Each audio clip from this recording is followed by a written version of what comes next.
Pessoal, boa noite.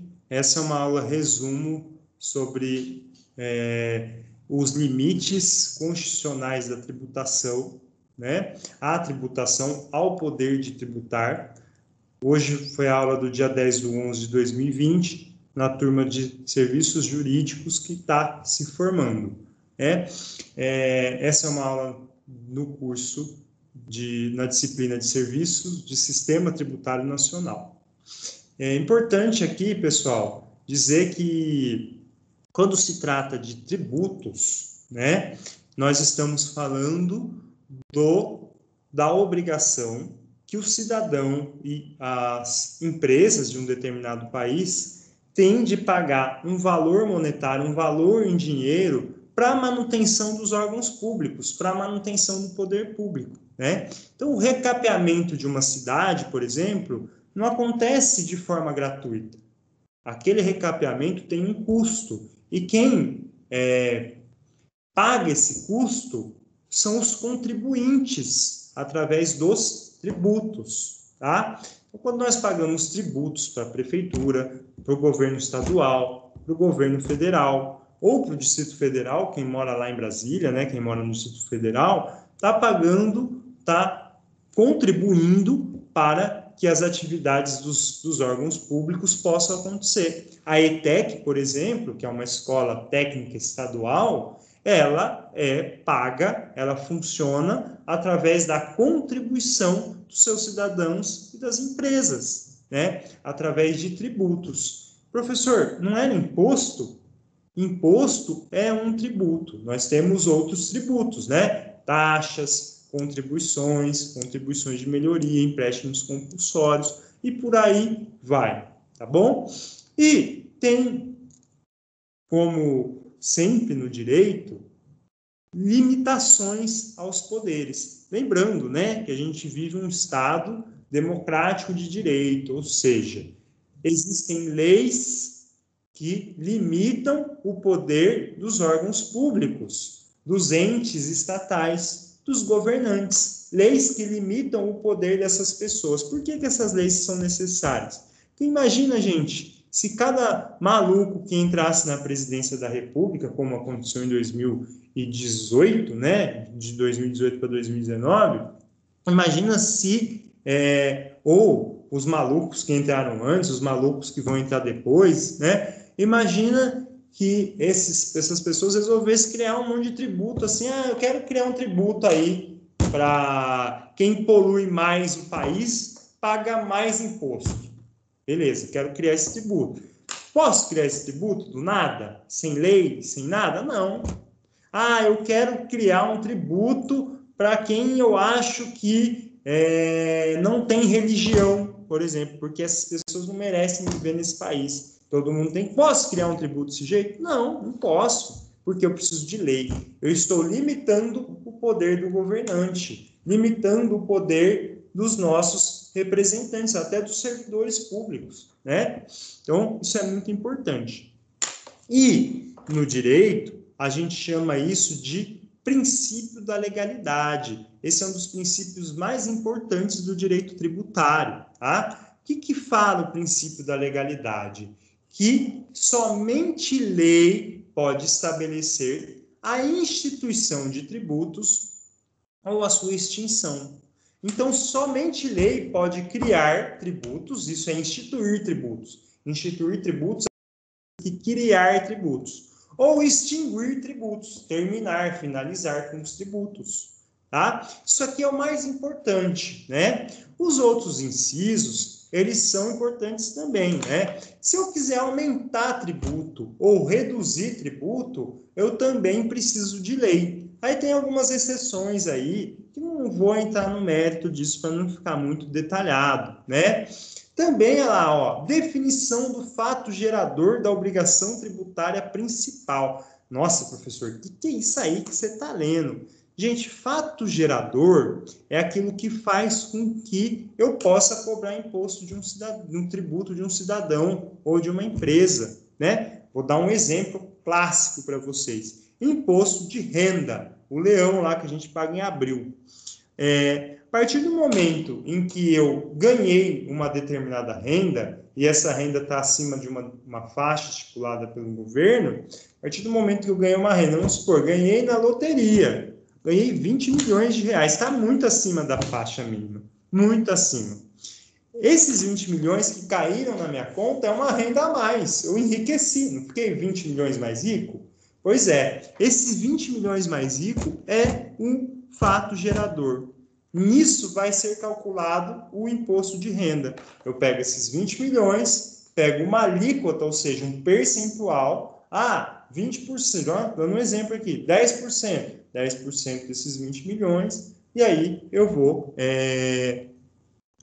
calcular o imposto de renda. E tem outros, né? Quando eu tenho um imóvel próprio, né? Quando eu tenho um imóvel próprio, eu não pago IPTU, pago IPTU, Imposto sobre a Propriedade Territorial Urbana. O IPTU também tem como fato gerador o fato de eu ter uma propriedade imóvel, tá? O carro, né? Se o meu carro é menor do que 20 anos, ou seja, se ele tem menos de 20 anos, esse carro também tem como fato gerador o IPVA. Né? O fato de eu ter um carro cria a minha obrigação de pagar IPVA ao governo estadual, tá? IPTU, governo municipal, imposto de renda, governo federal. Lembrando que impostos são tributos. Bom, e aí, pessoal, né? 16 também, ó, a fixação de alíquota do tributo e da sua base de cálculo, né? Eu preciso estabelecer quais são as bases de cálculo para saber quais alíquotas eu vou usar. Base de cálculo. Ganhei na loteria 20 milhões de reais. Só a minha base de cálculo. Os 20 milhões de reais é a minha base de cálculo. Meu carro. Eu tenho um carro que na tabela FIP vale, vamos supor, 41 mil reais. Eu vou pagar 4% no estado de São Paulo, né, que é o IPVA. Vamos supor que não seja um utilitário. 4% de IPVA é a alíquota e a base de cálculo, 41 mil reais. Então, 4% sobre 41 mil reais. Né? Vamos supor que fosse 10 mil reais, tá? Dando um exemplo. 4% sobre 10 mil reais. Isso é a base de cálculo. A alíquota é sempre a porcentagem, tá? Não paguei o meu IPVA. Vai ter pena, né, gente? Eu vou ter que pagar lá uma multinha. Isso também, a própria multa tem que estar estipulado em lei. Veja, tudo isso aqui tem que estar estipulado em lei. Aumentar ou diminuir isso tem que estar estipulado em lei, tá? Tem que ter uma portaria, um decreto, tem que ter alguma situação explícita, né, que dê a possibilidade do contribuinte, que é o cidadão ou a empresa, saber quanto ele vai pagar de PVA, IPTU, IR, contribuições, taxas, no ano seguinte, porque ele precisa se planejar para pagar, não é verdade? Então, pessoal, isso é muito importante para a gente entender que tributo, qualquer coisa relacionada a tributo, eu preciso de lei. Mexeu no tributo só por meio de lei. Bom, tem algumas hipóteses, né, que eu posso excluir, suspender ou extinguir créditos tributários, né, ou dispensar a redução de penalidades. Mesmo essas hipóteses, né, eu preciso de lei prevendo isso. Vou dar um exemplo, um clássico que aconteceu no Brasil.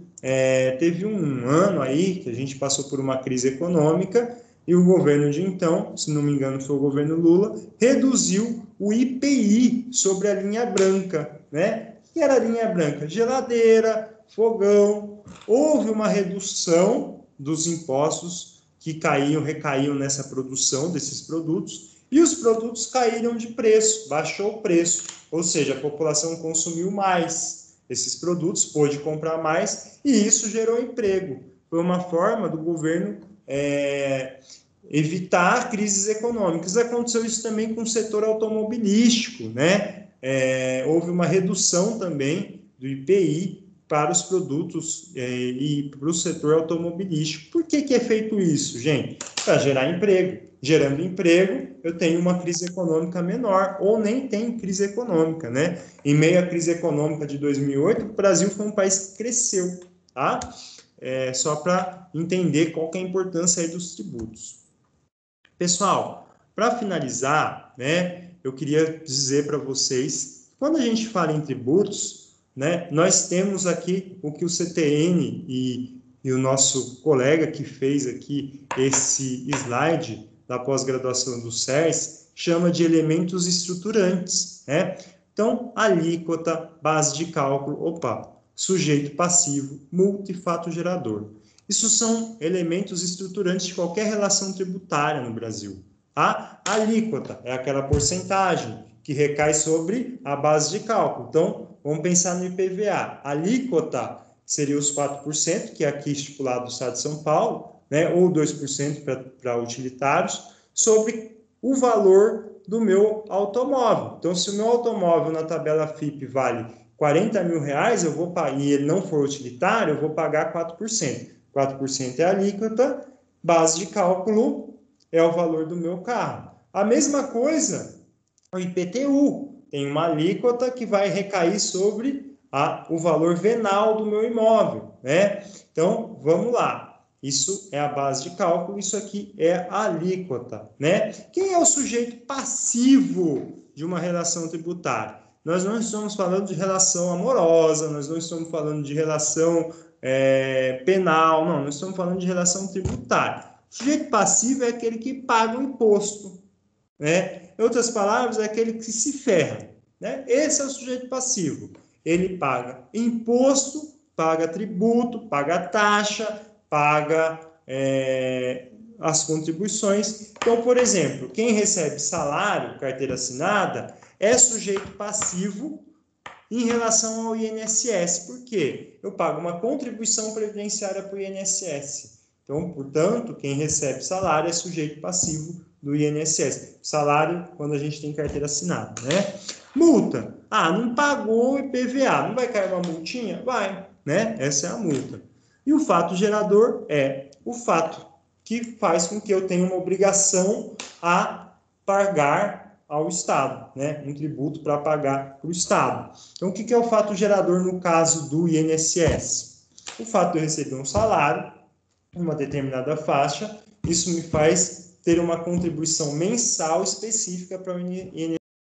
Quando eu ganho salário com carteira assinada, todo mês lá tem um fato gerador acontecendo, tá? Então, é muito importante. Todos esses elementos estruturantes, alíquota, base de cálculo, sujeito passivo, multa, fato gerador, eu só posso mexer nisso daí a partir de lei, né? Por exemplo, a reforma previdenciária alterou as alíquotas, as bases de cálculo das contribuições previdenciárias, tá? Só para vocês terem uma ideia aí, tá? Pessoal, eu queria fazer uma homenagem à turma de serviços jurídicos desse ano. Eu estou passando um conteúdo que é trabalhado em pós-graduação com essa turma, né? Esse conteúdo é um conteúdo complexo e hoje a turma teve um empenho sensacional, tá?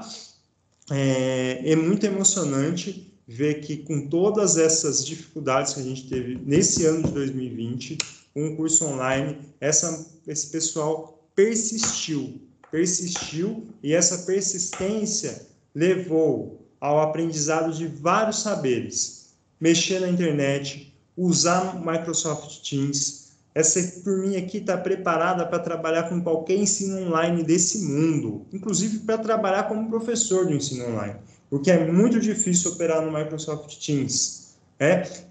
Essa foi uma turma que permitiu a gente trabalhar um conhecimento profundo nesse semestre, tá?